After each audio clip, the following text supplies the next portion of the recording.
오늘은 그 목회 리더십에 대한 공부를 함께 하겠습니다.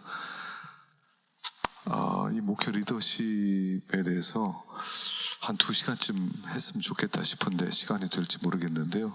가능하면 한 2시간 정도 해보고요. 아니면 또 1시간으로 넘어가도록 하겠습니다. 우리 목회자가 된다는 것은 리더가 된다는 것이죠. 대표가 되는 거죠. 그래서 그 교회 정치와 헌법에서도 보면 목사는 누구냐? 목사는 교회 대표자다 이렇게 나오죠. 담임 목사는 교회 대표자, 그리고 장로님은 교인의 대표자, 그렇습니다. 그래서 원래 그 목사의 역할은 하나님의 말씀을 듣고 그 말씀을 가르치는 사람, 그리고 장로님의 역할은 목사님이 말씀을 가르쳤는데 성도들이 그 말씀대로 살고 있는지 그걸 감시하고 도와주는 사람이죠.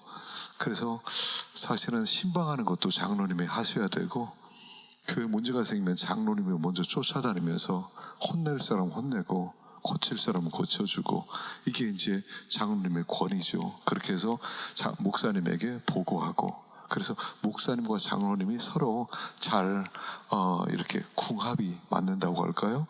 궁합이 잘 맞을 때 교회가 좀 평화롭죠. 그런데 요즘 잘못된 많은 장로님들의 생각이 장로 역할은 목사를 감시하는 거다 이런 식으로 생각을 하기 때문에 서로 갈등이 있고 또 알력이 좀 있습니다. 그러나 두 분 다 리더예요.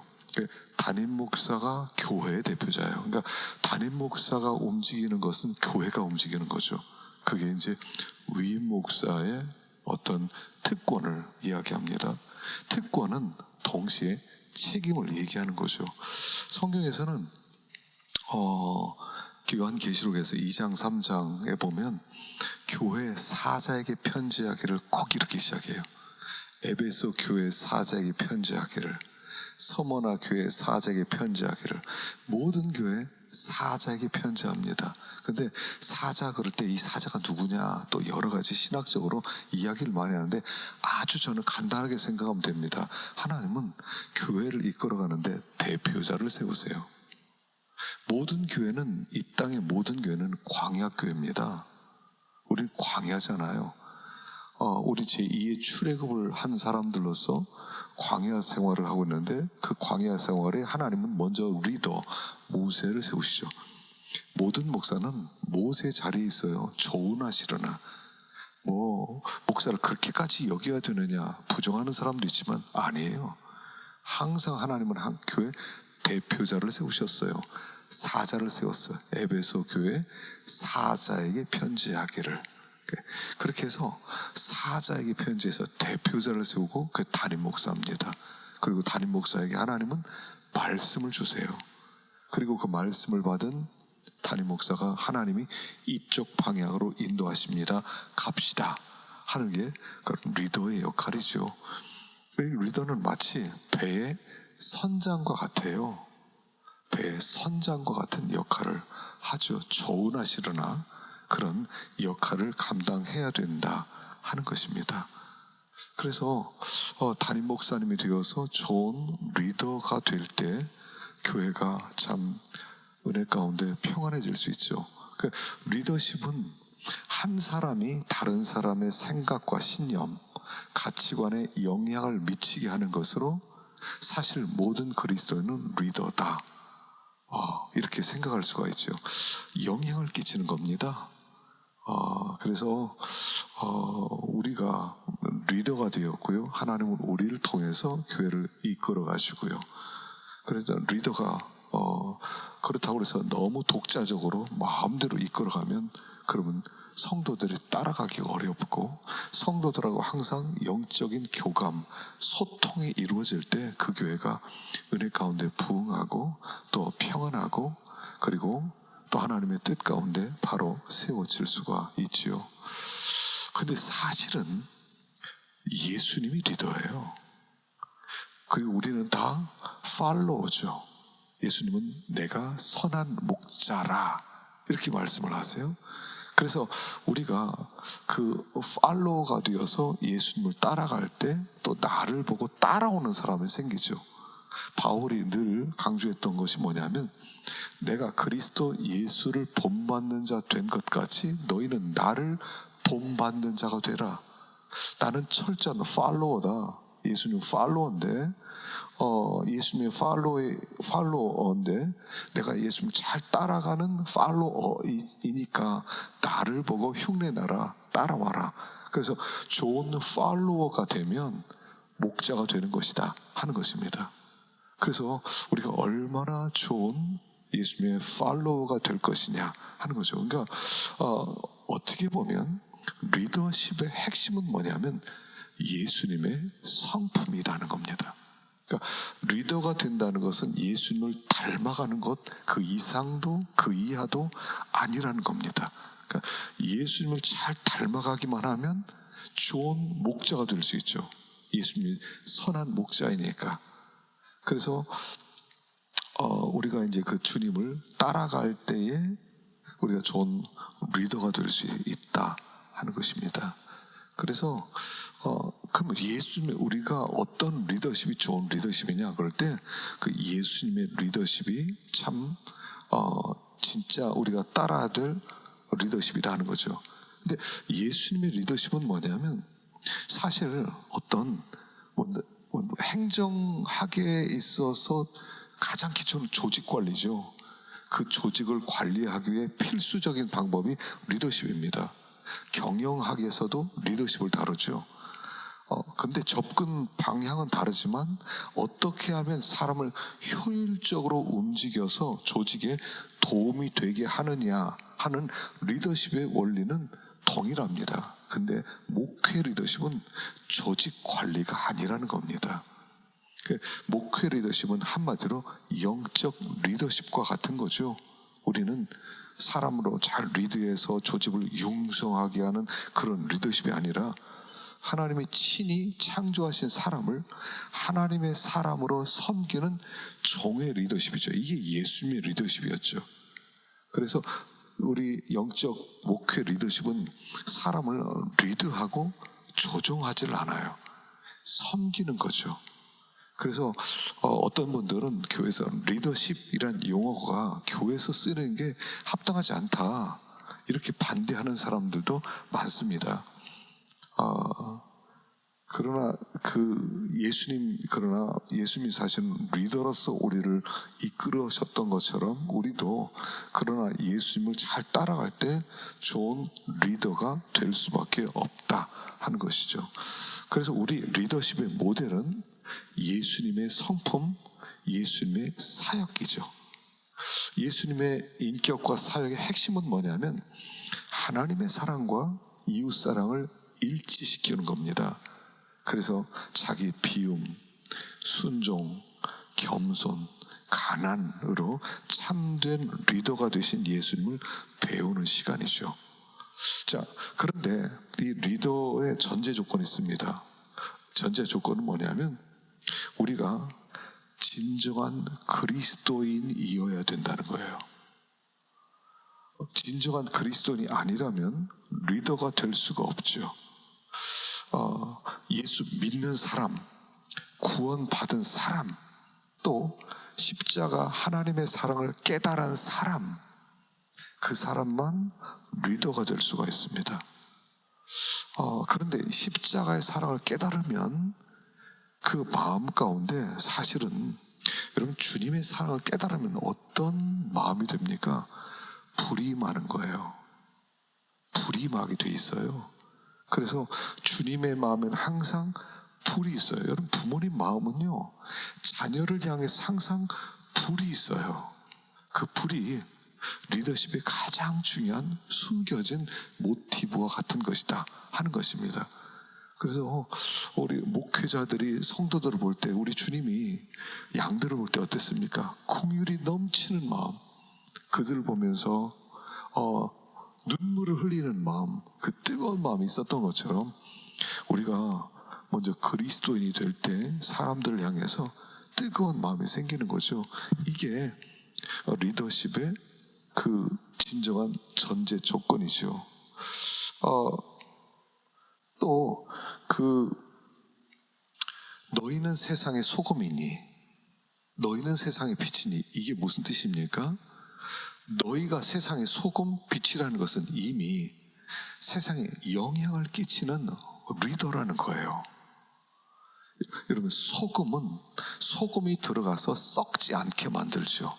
세상 속으로 들어가고, 공동체 속으로 들어가고, 사람 속으로 들어가고, 빛도 마찬가지입니다. 빛을 비춤으로 말미암아 사람들로 하여금 그 영향력 아래에 있게 만드는 거죠. 그래서 너희는 세상의 소금이니 너희는 세상의 빛이니 할 때 우리들을 향해서 리더라고 말하는 거예요. 목회자만 리더가 아닙니다. 목회자는 모델로 세우셨고요. 목회자가 예수님을 진정으로 따라가면 소금과 빛이 되고, 그리고 그를 따라가는 성도들도 소금과 빛이 되어서 리더가 되는 거죠. 그래서 모든 그리스도인은 리더예요. 그런데 교회라는 이 조직체 속에서 하나님은 담임 목사를 더 큰 영향력을 끼치는 그 자리에 세우셨다 하는 것이죠. 그래서 우리가 참 소금과 빛처럼 돼야 돼요. 여러분, 소금과 빛처럼 된다는 게 무슨 뜻이냐면, 우리가 이제 팔복에 대해서 한번 생각을 해봤지만, 소금과 빛이 된다는 거예요. 이게 마태복음 5장 13절부터 16절까지 나오지 않습니까? 너희는 세상의 소금이니 너희는 세상의 빛이니 하기 전에 뭐가 나와요? 팔복의 말씀이 나왔다는 거죠. 이 팔복의 사람이 될 때 너희는 소금과 빛이다, 이런 뜻이 되는 거죠. 그래서 우리는 소금과 빛인데, 언제 소금과 빛이 돼요? 팔복의 사람이 되면 저절로 영향력을 끼치는 사람이 된다. 그래서 목회자는 철저하게 그런 성품의 사람이 될 때 우리가 그런 좋은 리더가 될 수 있다 하는 것입니다. 또한 한 가지 더 생각할 것은, 서론적으로 우리가 리더가 된다는 것은 성령의 지배를 받는 사람이 되는 것이다 하는 겁니다. 성령의 사람, 성령의 지배를 받아서 성령의 열매를 맺는 사람이 될 때 우리는 영향력을 끼치는, 사람들을 변화시키는 힘과 능력을 갖게 되는 것이다 하는 겁니다. 그래서 우리가 성령의 열매, 사랑과 희락과 화평과 오래 참음과 자비와 양선과 충성과 온유와 절제, 그러니까 이 같은 것을 금지할 법이 없느니라, 이렇게 했단 말입니다. 그래서 우리가 진정한 리더가 되려면 성령의 사람이 되어야 돼요. 성령으로 충만한 사람, 우리의 심령으로 성령이 채워진 사람. 그래서 성령으로 채워진 사람 될 때 성령이 우리를 이끌어가고, 성령이 이끌어갈 때 사람들에게 눈에 보이지 않는 놀라운 영향력을 행사할 수가 있고, 또 영향력을 행사하게 될 때 하나님이 우리에게 보내신 그 현장을 정말 풍성하게 만들 수 있다 하는 것이죠. 그래서 우리가 성령의 열매를 맺는 성령의 사람이 될 때 좋은 리더가 될 수 있다. 우리가 그런 마음을 좀 가지면 좋겠습니다. 자, 우리가 두 번째로 생각할 것은요, 이제 그렇다면 리더십은 사실은 제자도라는 거예요. 예수님이 진정한 참된 목자고, 우리는 예수님을 따라가는, 나를 따라오너라 그랬거든요. 그리고 나를 따라오려거든 자기를 부인하고 자기 십자가를 지고 나를 쫓을 것이니라. 그래서 우리가 진정한 리더가 되는 것은 예수님의 팔로워가 되는 건데, 예수님의 팔로워가 된다는 것은 제자도를 의미하는 것이다 하는 겁니다. 그러니까 우리가 진정한 예수님의 제자가 될 때 우리는 영적 리더가 될 수 있어요. 항상 리더는 내가 누구냐에 대한 정체성에 대한 이 퀘스천 마크를 항상 가지고 있어야 돼요. 나는 누구냐? 하나님이 나를 왜 여기 세웠느냐? 어떤 사람이 되어야 되느냐? 그럴 때요, 뭐 리더십에 이제 우리가 그 한 시간쯤에 한번 여러 성경 리더가 너무 많아요. 굉장히 많은 리더들이 나오는데 그런데 가장 근본이 되는 것은 예수님을 따라가는 팔로워로서 어떤 제자도 주님 우리에게 원하는 것이 무엇인가를 기본적으로 알고 있어야 한다는 것이죠. 그렇게 될 때 우리들에게 맡긴 영혼들을 주님께 잘 이끌어가는 그런 리더가 될 수 있다 하는 것입니다. 그래서 제가 이 리더십과 제자도를 생각할 때 그 존 스토트 목사님이 쓰신 책 중에서 급진적 제자도란 책이 있어요. 급진적 제자도. 그래서 그 급진적 제자도란 책에서 그가 제시했던 그 몇 가지 그 제자도의 특징들에 대해서 잠깐 제가 소개를 좀 하려고 생각합니다. 첫 번째로 제자는 어떤 사람이냐? 불순응은 뭐냐 하면 세상의 틀에 오염되지 말아야 된다는 거죠. 세상에서 도피하여 거룩함을 보존하려고 해서도 안 되고 세상에 순응하여 거룩함을 희생시켜도 안 된다는 거예요. 그러니까 우리는 세상 속에 사는 사람들이지 세상으로부터 separate, 그냥 산속에 들어가서 나는 거룩하게 살겠습니다, 나는 깨끗하게 살겠습니다, 그래서 거룩함을 보존하기 위해서 세상에 도피하는 것도 아니고 그렇다고 세상에 순응해서 그냥 세상이 시키는 대로 적당하게 그 세상과 짝해서 살아도 안 된다는 거죠. 우리가 separation을 하진 않습니다. 그러나 separated 되는 것은 아니지만 distinctive는 있어야 되죠. 세상 속에 있지만 구별된 자로서 세상에 적응하는 것이 아니라 세상을 거슬러 올라가는. 그러니까 산 물고기는 물을 거슬러 올라가죠. 죽은 물고기는 떠내려갑니다. 흘러가는 세상에 떠내려가는 것이 아니라 거슬러 올라가서 세상과 충돌하면서 세상을 변화시키는 힘을 가지는 사람들이 되는 것을 이야기하죠. 그래서 이스라엘 백성들을 향해서 너희들이 가나안 땅에 들어가서 그들의 풍속을 따르지 말라, 그들의 규례를 따르지 말라, 그들과 결혼하지도 말라라고 얘기를 하는 겁니다. 또 너희는 이 세대를 본받지 말고 마음을 새롭게 함으로 변화를 받아. 세대를 본받지 말고 컨펌 하지 말고 마음을 새롭게 함으로 변화를 받아. 트랜스폼. 너희들의 마음을 세상의 틀에 맞추지 말고 너희들이 하나님의 사람으로 변화된 틀을 가지고 세상에 들어가서 이 세상과 부딪혀 사람들을 건져내는 그런 사람들이 되라라고 얘기하는 것이죠. 그래서 이스라엘 백성들이 가나안 땅에 들어갔을 때 다 죽이라 그랬어요. 다 죽여라. 그건 결코 그 주변 문화를 따르지 말고 그 가치관과 세계관에 영향을 줄지언정 영향을 받지 말고 거기에 순응하는 사람들이 아니라 그것을 뛰어넘는 사람들이 되라, 이런 뜻이지요. 두 번째는 닮음입니다. 닮음. 첫째는 불순응, 제자는. 리더는 세상에 적당하게 타협하고 맞춰서 우리 함께 이렇게 갑시다 하는 게 아니라 우리가 세상과 순응하지 않고 세상을 뛰어넘는 그런 삶을 살아야 된다는 것이고요. 둘째는 닮는 겁니다. 그래서 그리스도를 닮아가는 것이 하나님의 백성을 향한 하나님의 뜻이라는 겁니다. 하나님은 우리를 그리스도를 보내셨다는 것은 뭐냐면 그리스도를 모델로 제시해 주신 것입니다. 모델로 제시해 주셨어요. 그래서 참된 인간의 회복된 모습이 예수님이죠. 그러니까 예수님처럼 닮는 것이 우리의 전 존재의 목적이 되는 것입니다. 예수님처럼 되면 성공, 예수님처럼 되지 못했으면 실패. 예수 닮기 원합니다 하는 소원을 가져야 돼요.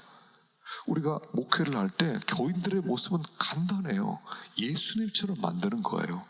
근데 예수님처럼 만들려면 내가 그 모습을 보여줘야 돼요. 하나님은 그 목회자를 모델로 제시했어요. 그러니까 자꾸 여러분 성경에 보면 예수님 이렇게 살았습니다. 여러분 이렇게 사십시오. 힘이 없어요. 여러분 나처럼 사세요. 이걸 보여줘야 돼요. 입만 나불대면 안 돼요. 내가 예수님을 따라가고 예수님을 따라감으로 말미암아 나를 보고 따라오세요 라고 말할 수 있어야 진정한 리더의 모습이다 하는 것이죠. 그래서 로마서에 이런 말씀이 있습니다. 8장 29절 하나님이 미리 아신 자들을 또한 그 아들의 형상을 본받게 하기 위하여 미리 정하셨으니, 아들의 형상을 본받게 하기 위해서 우리 미리 정해놓았대요. 그러니까 우리의 모습은 예수님 닮아가는 모습이죠. 그래서 예수님을 닮아간다 그럴 때 몇 가지 모습이 있어요. 제일 먼저 자기를 비워서 성육신하신 예수님을 닮아가는 게 첫 번째예요. 예수님은 자기를 완전히 비우셨어요. 겸손하게 성육신하셔서 이 땅에 오셨죠. 그래서 그 예수님을 닮는 거. 두 번째는 제자들의 발을 씻기셨어요. 섬김의 삶을 사신 그리스도, 종의 모습을 가진 그리스도. 여러분 목회자는 기억하세요. 섬기는 사람이에요. 우리가 잘못 생각하면 교인들은요 목사님을 하나님처럼 섬기려는 마음이 있어요. 하나님의 대리자로 보거든요. 그러다 보니까 목사가 대접을 좀 받아요. 살다 보면 목사님에게 막 이렇게 저렇게 대접을 해주니까 우리가 그 모습만 보면 담임 목사가 되면, 큰 교회 목사가 되면 저렇게 대접받는구나, 대접받는 게 정상이구나, 나도 빨리 성공해서 저렇게 대접받아야지, 우리도 모르게 그런 사람이 되려고 그러거든요.